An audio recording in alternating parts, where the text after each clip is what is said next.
com os irmãos nessa casa. Tem bastante tempo que eu não venho, mas eu louvo a Deus. Tenho acompanhado essa igreja, essa juventude de longe. Trabalho com o Edinho, para você ter o pastor Edson, né? Para a gente é sempre Edinho.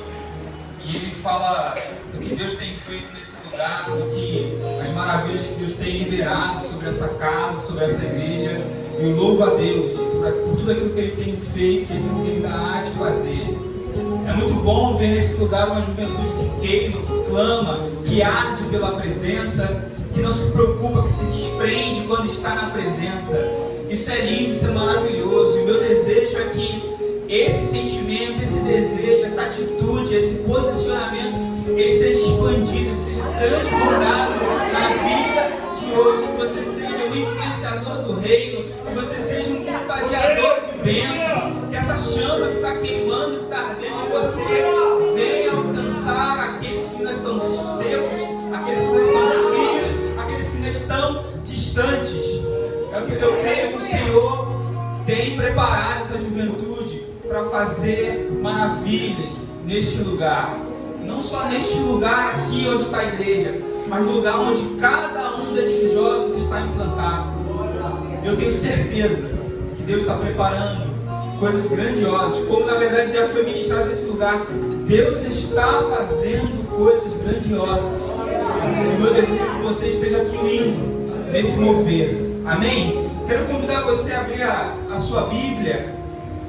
O tema proposto, ele é muito forte, mas eu fiz como um bom pregador, fiz meu dever de casa, preparei um esboço bonito, 6 páginas aqui de esboço top, pastor. Mas no caminho ali Deus se incomodou, Deus começou a falar através dos irmãos, dos louvores, e aí Deus veio falando no meu coração: olha, eu quero trabalhar isso, mas de outra forma. Aí eu, na minha intimidade, falei: pô, é essa? Tá maneirinha aqui, pô. Na moral, tá maneirinha aqui, pá. Vou matar, tá. Como é que você muda agora? Muda. E aí veio um traz uma palavra, o outro traz outra palavra, e ele vem falando: é isso, é isso, é isso. E eu fiquei ali fora ali com o meu filho, e eu ainda ali falei: pô, prontinho, parece comigo não. Mas eu louvo a Deus, eu creio que Deus ele vai falar na medida e na porção que Ele desejar. Eu sei que o tema foi baseado ali em Isaías 53. Eu tenho certeza que os irmãos já têm sido ministrados sobre esse tema, mas eu quero convidar você a fluir no Espírito nessa hora. Abrindo sua Bíblia lá no Evangelho de Mateus, no capítulo 25. Você vai entender, a gente não vai fugir do tema, mas eu quero levar você a ler comigo lá em Mateus, no capítulo 25, ali a partir do verso 14.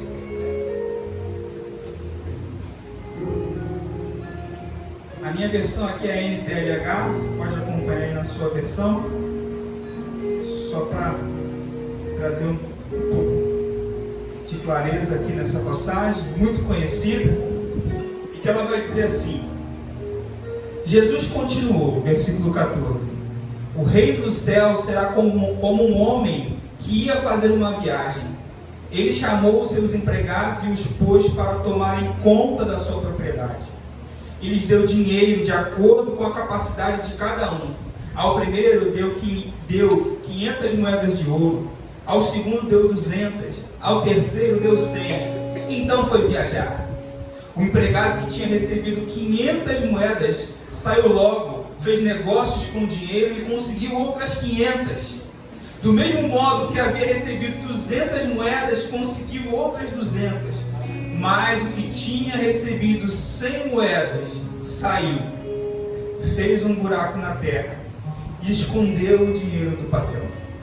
Depois de muito tempo, o patrão voltou e fez um acerto de conta com eles. O empregado que havia recebido 500 moedas chegou e entregou mais 500, dizendo: o Senhor me deu 500 moedas. Veja, aqui estão mais 500 que consegui ganhar.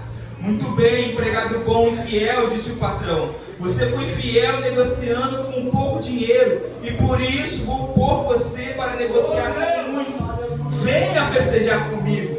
Então o empregado, que havia recebido 200 moedas, chegou e disse: Senhor, o Senhor me deu 200 moedas. Veja, aqui estão as 200 que consegui ganhar. Muito bem, empregado bom e fiel, disse o patrão mais uma vez. Você foi fiel negociando com pouco dinheiro, e por isso vou pôr você para negociar com muito. Venha festejar comigo. Aí, o empregado, que havia recebido 100 moedas, chegou e disse: Eu sei que o Senhor é um homem duro, que colhe onde não plantou e junta onde não semeou. Fiquei com medo e por isso escondi o seu dinheiro na terra. Veja, aqui está o seu dinheiro. E o 26 vai dizer: empregado mau e preguiçoso, disse o patrão, você não sabia que colho onde eu não plantei e junto onde não semeei? Por isso você devia ter depositado meu dinheiro no banco, e quando eu voltasse, o receberia com juros. Depois virou-se para os outros empregados e disse: tirem dele o dinheiro que dei ao que tem 1000 moedas, porque aquele que tem muito receberá mais, e assim terá mais ainda. Mas quem não tem, até o pouco que tem será tirado dele. E joguem fora na escuridão o empregado inútil. Ali ele vai chorar e ranger os dentes de desespero. Feche seus olhos nesta noite. Pai, movidos por essa palavra, assim como já tem ministrado nossos corações nessa noite, queremos nos colocar diante de Ti, Senhor, com a mesma intensidade que nos entregamos em louvor e adoração, que entregamos a Ti o nosso louvor e a nossa adoração. Queremos abrir a nossa mente e nosso coração para receber a Tua palavra que será ministrada nesse lugar, nesta noite, ó Pai. Fala conosco, ó Pai, na porção que nós necessitamos, não aquilo que queremos ouvir. Que o Senhor venha continuar trabalhando em nós, segundo o Seu querer e a Sua vontade, em nome de Jesus. Você que crê e concorda com essa palavra, você pode aplaudir ao nome do Senhor Jesus. Aleluia. Você pode se sentar. Quero agradecer desde já a presença aqui dos levitas e pedir que vocês venham fluir no Espírito. Eu pedi ao Edinho que eles ministrassem junto comigo. Então, não sei se é de costume nessa casa, mas eu quero dar liberdade ao Espírito Santo para fluir nesse altar, assim como fluiu no momento de louvor. E nesse momento, como disse o pastor Luciano Subirá, no ministério da palavra, que nós também possamos fluir. Irmãos, eu estava ali preparado por Isaías 53, assisti vídeo, vi esboço, vi pregações, orei, meditei, peguei referência, e muito Deus falou no meu coração, porque o tema que foi proposto é um tema muito interessante quando ele fala de resgate. Eu sei que até aqui vocês têm sido ministrados, a igreja tem sido ministrada em diversas temáticas. Deus tem feito até aqui aquilo que Ele queria fazer, e hoje não vai ser diferente. Quando eu falo o resgate nos traz de volta, uma frase bonita, né? Uma frase bonita de se dizer, uma frase que até nos traz alegria, o resgate que nos traz de volta. E lá em Isaías 53, no versículo do 3 ao 6, ele vai falar justamente sobre o ápice desse resgate, que foi a entrega de Jesus, o sofrimento, aquilo que ele passou no Calvário. E eu investi algumas horas dessa preparação assistindo os trechos daquele filme Paixão de Cristo do Mel Gibson, que, segundo relatos, pesquisas e críticos, foi o filme que mais se aproximou do sofrimento de Jesus. O filme que representou toda a dor, todo o sofrimento, todo o martírio, a pele sendo cortada, a coroa de espinhos sendo cravada, o sangue escorrendo, a pele dilacerada, olho roxo, boca sangrando, pele rasgada. Um filme que mostrou com extrema precisão e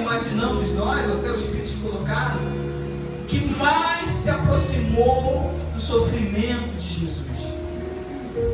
Falar de resgate é lembrar daquele que nos resgatou. E é lembrar de como ele nos resgatou. Uma morte terrível. Morte de cruz. Aquele que não merecia, que durante seus 33 anos nunca pecou e teve uma morte como o pior dos bandidos, como o pior dos ladrões, para que esse resgate fosse concluído, para que esse resgate ele fosse concretizado, ele fosse consolidado. E só por isso, hoje, eu e você somos livres, estamos aqui, porque um dia alguém se dispôs a fazer um sacrifício maior para resgatar a mim e a você. É muito bom quando nós participamos de um culto como esse, onde a presença é notória, onde o fogo é derramado, onde a gente não se cansa de louvar e de adorar, onde poderíamos facilmente transformar em uma mini vigília, em uma vigília que quando a presença é boa você não quer ir embora, mas não podemos em nenhum momento desfrutar da presença sem esquecer ou sem lembrar daquele que nos propiciou essa oportunidade e o propósito no qual ele nos resgatou.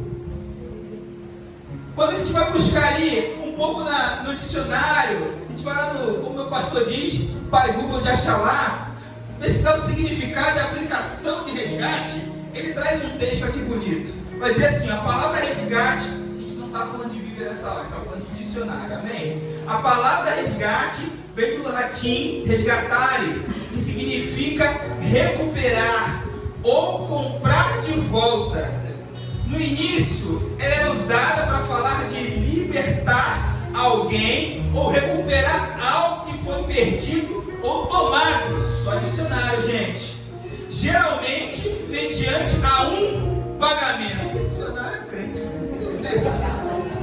Com o termo passou a significar qualquer ato de salvar, livrar ou recuperar algo de alguém.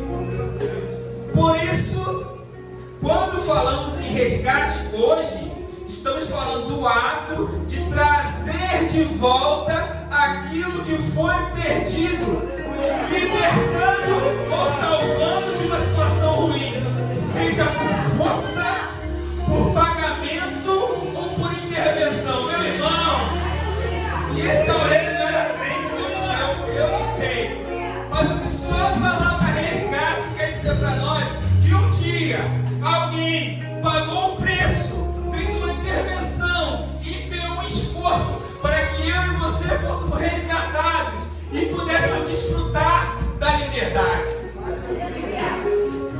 Só a palavra resgate já fala muito. Já fala muito. A Aurélio foi inspirado. O dicionário Aurélio, né? Os mais novos não estão acostumados, né?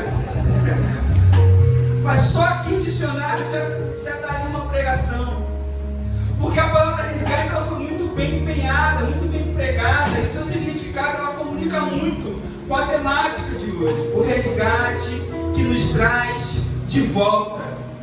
É lindo ver que alguém um dia se desprendeu ou abre mão de toda a sua glória, de toda a sua majestade, e se humilhou, se diminuiu para se igualar a nós, a ponto de se submeter à vida humana e se sacrificar para que eu e você tivéssemos vida. Mas não é nesse ponto que eu quero refletir com os irmãos nessa noite. O Senhor me incomodava muito enquanto as ministrações aconteciam. Era sobre, o tema era, chegou o avivamento. Chegou o avivamento. Era lindo a gente ver a igreja pulando, saltando, queimando, fogo descendo. E aí, nesse momento Deus colocou uma palavra no meu coração, soprou algo no meu ouvido. E Ele disse assim: o que você está fazendo com o avivamento que eu tenho derramado? Clamamos, buscamos, jejuamos, pastor, como bom crente que somos, fazemos a nossa parte, buscando o Senhor, um derramamento de poder, de glória, de graça, de manifestação sobrenatural do Espírito. O Senhor ouve o nosso clamor, ouve a nossa petição, Ele vem e derrama, como tem derramado nesses 3 dias. A casa pega fogo, o fogo desce, as paredes se estremecem, vidas são restauradas, vidas são transformadas, corações são ativados e quem conseguem queimando pelo Senhor. Mas o Senhor pergunta algo mais: e o que você faz depois que o fogo queima?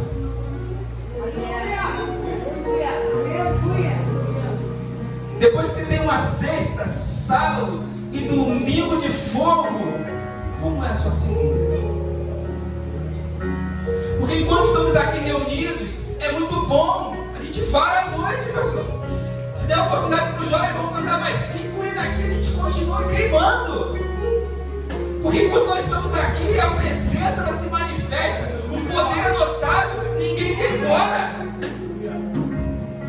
Mas quando você é convidado a manifestar esse poder e essa glória na segunda-feira, irmãos, a palavra que eu estou querendo compartilhar com os irmãos essa noite não é uma palavra de exaltação. Longe de mim, não sou pastor da igreja, nem pastor eu sou.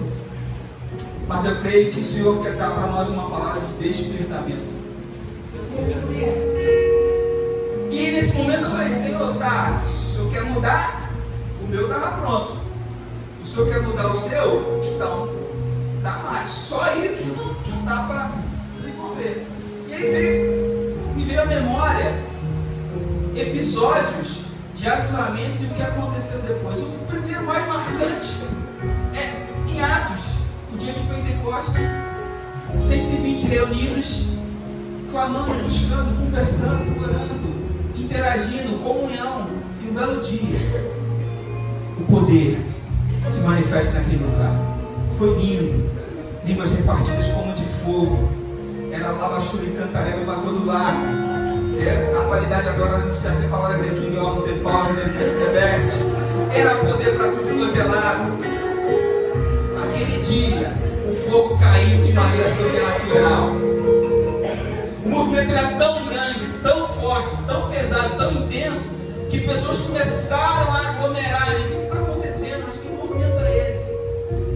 E aí, depois que o fogo caiu, um homem, incendiado por esse fogo, começa a compartilhar a palavra.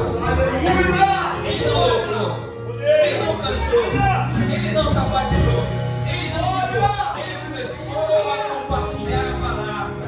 E ele falava, ele compartilhava, ele dizia das experiências, do que ele viveu, do que ele ouviu, do que ele viu a respeito de Jesus. E quando ele termina de falar, de compartilhar, Jesus, eu não sei o que você viveu nesses dias, eu não sei o que você está me lembrando nesse final de semana, mas eu quero dizer que o Senhor espera de você, que a partir da segunda-feira você comece a compartilhar aquilo que Deus fez, e através da sua vida, outros vão queimar. E se você crê com toda essa palavra, aplauda a voz do Senhor.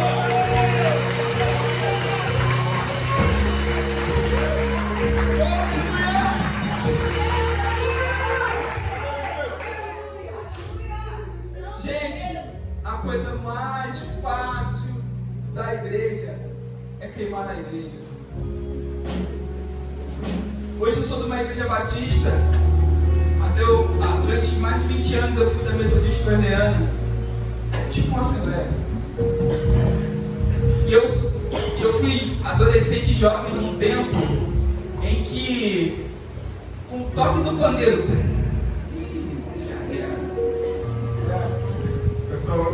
irmão, tinha uma irmãzinha que quando ela pegava a oportunidade, ela sempre dava a oportunidade.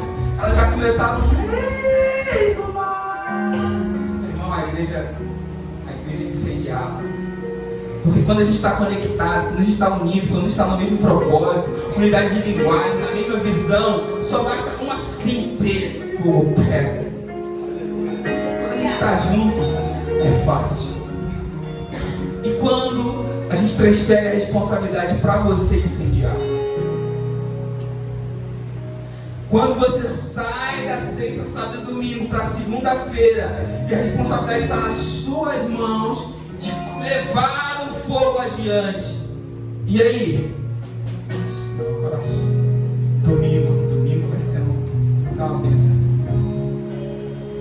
Deus convida você a queimar na sexta, a queimar no sábado, a queimar no domingo. Mas Ele também convida você a queimar na segunda, a queimar na terça, a queimar na quarta, a queimar na quinta, a queimar na escola, a queimar no trabalho, a queimar na faculdade, a queimar na sua rua.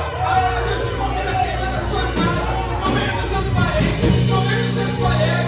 Meu amigo, deixa eu dizer uma coisa. Deus tem convidado você a queimar aonde você estiver. O fogo foi derramado, a brasa está contigo.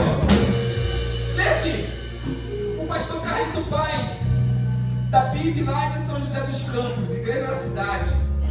Ele tem uma máxima que ele diz: avivamento não é quando o fogo cai, é quando o fogo se espalha. Aleluia. Avivamento não é quando o fogo cai, é quando o fogo se espalha. Porque se aqueles homens, aqueles 120, o fogo caiu, e se eles ficassem ali só, oh, aleluia, glória a Deus, oh, tá lindo, tá gostoso, vamos ficar mais um pouco, vamos ficar mais um pouco. E tem mais de 3 mil pessoas lá fora, o que está acontecendo? Eles, não, vamos ficar aqui tá bom, aqui tá gostoso, aqui tá lindo, e tal. Não teriam alcançado mais de 3 mil homens. E quando nós estamos queimando aqui, é muito bom, nos fortalecemos, nos ativamos, nos avivamos, mas é lá fora que nós cumprimos o propósito. É quando o fogo que você carrega incendiar mais um, e mais um, e mais um, e mais um, e mais um, e mais um, e mais um. Você está entendendo? O Senhor está ensinando de você, jovem, nessa noite, que é que você viveu de experiência nesse final de semana, sinta contagiar todos aqueles que passarem por você essa semana. Meu irmão, não foi à toa, não foi por acaso. O Senhor está dizendo, agora você vai ao Brasil. Alguém já viu churrasco de uma brasa só? E no churrasco a gente faz o quê? A gente queima a carne. Quanto mais brasas se ajuntar, mais rápido a carne queima. Irmão, eu tenho certeza que Deus tem te chamado para coisas grandiosas. E só vai exigir de nós, espera de nós, um posicionamento. Deus, Ele sempre está disposto a fazer. Deus, Ele sempre quer fazer. Eu aprendo na Bíblia, a Bíblia nos ensina, nos relata, nos traz como máxima que o Espírito Santo, Ele está conosco, Jesus está conosco. A própria Bíblia vai dizer que eu estarei convosco todos os dias até a consumação do século. Ele está conosco. Mas eu aprendo na palavra que o fato de Ele estar aqui presente não significa que Ele vá se manifestar, a menos que Ele seja provocado. Porque Ele não faz. Quando nós preparamos o ambiente, quando nós começamos a entregar o nosso louvor, a nossa adoração, você provoca a manifestação do Espírito que já está presente. E quando Ele se manifesta, a gente já sabe, alguma coisa acontece. Mas eu não vi nenhum lugar da Bíblia dizendo que isso só é permitido na igreja. Você tem provocado a manifestação do Espírito por onde você passa. Gente, eu tive que fazer uma conta básica lá. Eu sou líder de adolescentes lá na igreja. A gente tem pelo menos aí uns 35 adolescentes. É próprios. São bênçãos, graças a Deus. Lá a gente trabalha com a faixa etária de 12 a 17 anos. E eu sempre falo para eles o seguinte: a nossa preocupação não é de ganhar uma multidão. Calma, não é heresia não. Calma. Nossa preocupação não pode ser em ganhar uma multidão. A nossa preocupação tem que ser em ganhar um, e mais um, e mais um, e mais um, e mais um. Mas não sabe por quê? Porque quando a gente imagina, você vê um culto, aí só tem uma pessoa ali e você fala, só uma pessoa no culto. Faz o culto aqui rapidinho, né? A gente acaba logo, só tem uma pessoa. Então você fala em fazer um movimento, e você convidar, você fala, não, mas veio pouca gente. Aí eu digo para eles que a gente fala no coletivo, mas o Senhor, Ele fala no individual. Se nós, como igreja, aqui temos mais ou menos umas 50 pessoas, mais ou menos, em um ano, 12 meses, 52 semanas, 365 dias, você se dedicasse a ganhar uma pessoa para Jesus, estou falando uma. Vai se dedicar em ganhar uma pessoa para Jesus esse ano. O pastor vai se dedicar a uma, e ela mais uma, e ela mais uma, e ela mais uma. E esse ano você vai parar, você vai orar, você vai jejuar, você vai convidar, você vai ter tempo de qualidade, você vai sentar junto, você vai estar por perto, você vai ajudar, vai oferecer amor. E essa uma, investe nela, ora por ela. E se você no final do ano ganhar essa vida para Jesus, se a igreja desse ano tinha 50, vira o ano com 100. E se continua focando em uma, vira o ano com 200. E se continua focando, vira o ano com 400. E vira com 800. E vira com 1.600. E vira com 3.200. E daí para você vai fazer a conta de cabeça. Deus está dizendo então que não é para evangelizar. Não, eu estou dizendo que muitas vezes a gente olha querendo alcançar a multidão, mas esquece do um que está perto. Eu posso queimar com esse um que está perto. E quando esse aqui foi incendiado comigo, opa, já são 2 brasas, vamos incendiar mais esse daqui. E aí incendiamos mais um, opa, já são 3, vamos incendiar mais um.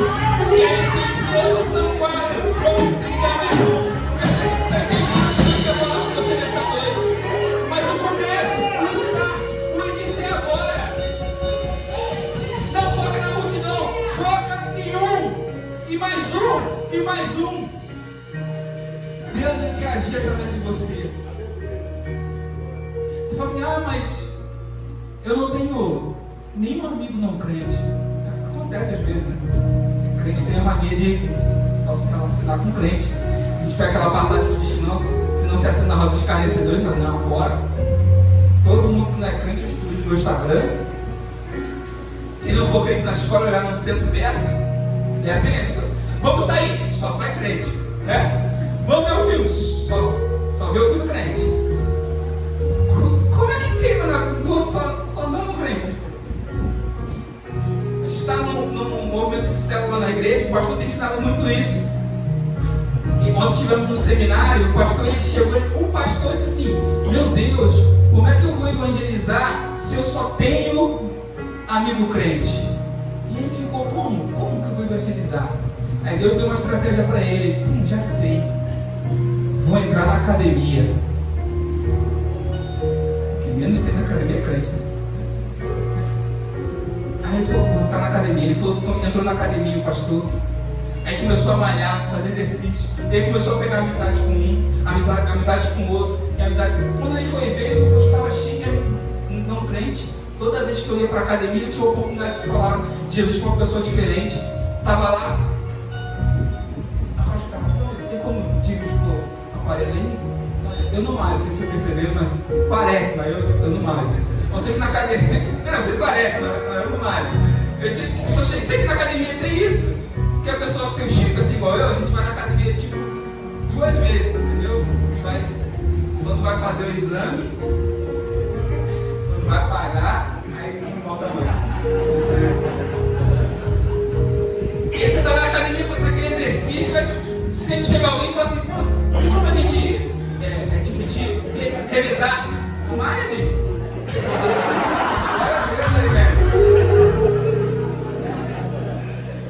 E aí tem como revezar? Aí você tem, né? O ruim é quando o cara tá revezando, o cara tá com 120 quilos. Aí tu sai no 5. Fica meio ruim, né? Mas enquanto você está esperando o revezamento, é a oportunidade. Caramba, então, é uma oportunidade que você tem de falar de Jesus para ele. Porque quando ele está fazendo isso, você não fica perto. Mas quando você está fazendo, ele fica jurando você ali. Se ele for, né? For marombo, ele está ali. Então, quando está aqui, ó. Cara, já conhece Jesus, cara?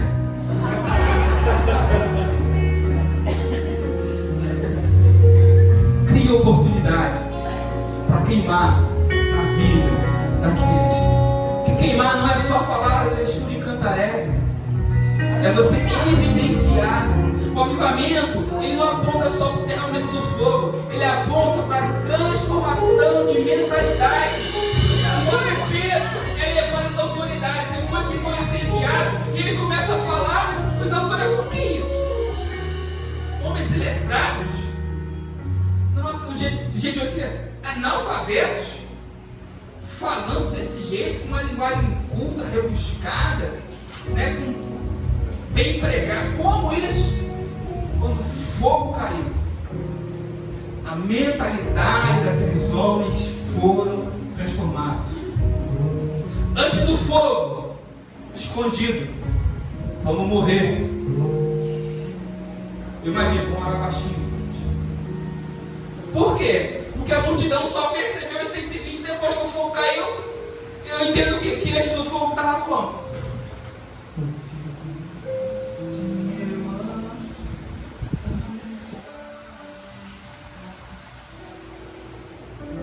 O medo de ser encontrado. Mas enquanto eles oravam, clamavam, buscavam, estavam em comunhão, e depois que o fogo caiu, depois que o fogo caiu, Pedro, você vai morrer, você acha que vai morrer? Eu quero dizer para você que o Jesus que vocês mataram naquela cruz, ele hoje reviveu, e eu posso dizer para você que você pode ser livre dos seus pecados, se você hoje entregar a sua vida para Jesus. Você pode morrer, eu não estou nem aí.